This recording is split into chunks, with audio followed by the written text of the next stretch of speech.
ನಮಸ್ತೆ. ಸಾಮಾನ್ಯ ದಿನಗಳಲ್ಲಿ ಈ ಕ್ರೆಡಿಟ್ ಕಾರ್ಡ್ ಬಳಸುವವರ ಸಂಖ್ಯೆ ಹೆಚ್ಚಾಗ್ತಾ ಇದೆ.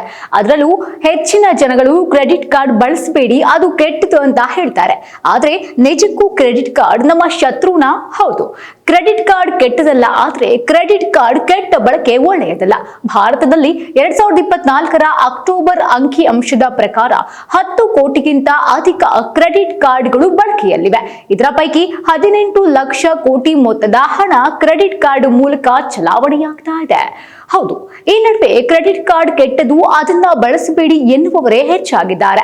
ಯಾವುದೇ ಕಾರಣಕ್ಕೂ ಅದರಿಂದ ಹಣವನ್ನ ತಗೋಬಾರದು ಅಂತ ಹೇಳ್ತಾರೆ. ಮತ್ತೊಂದಷ್ಟು ಜನರು ಇಲ್ಲ, ಸಂಕಷ್ಟಕ್ಕೆ ಕ್ರೆಡಿಟ್ ಕಾರ್ಡ್ ಸಹಾಯವಾಗುತ್ತೆ, ಅದನ್ನ ತೆಗೆದುಕೊಂಡ್ರೆ ಒಳ್ಳೇದು ಅಂತ ಹೇಳ್ತಾರೆ. ತುರ್ತಾಗಿ ಹಣ ಬೇಕಾದಾಗ ಆಪ್ತ ಮಿತ್ರರಂತೆ ಕೆಲಸ ಮಾಡೋದು ಮಾತ್ರವಲ್ಲದೆ ಕ್ರೆಡಿಟ್ ಸ್ಕೋರ್ ಗಳನ್ನ ಕೂಡ ಹೆಚ್ಚಳ ಮಾಡಿಕೊಡುತ್ತೆ. 45 ದಿನಗಳ ಬಡ್ಡಿ ರಹಿತ ಸಾಲವನ್ನ ಕೊಡುತ್ತೆ. ಸೊ ಈಗ ಹೇಳಿ, ಕ್ರೆಡಿಟ್ ಕಾರ್ಡ್ ಒಳ್ಳೆದಾ ಕೆಟ್ಟದಾ ಅಂತ?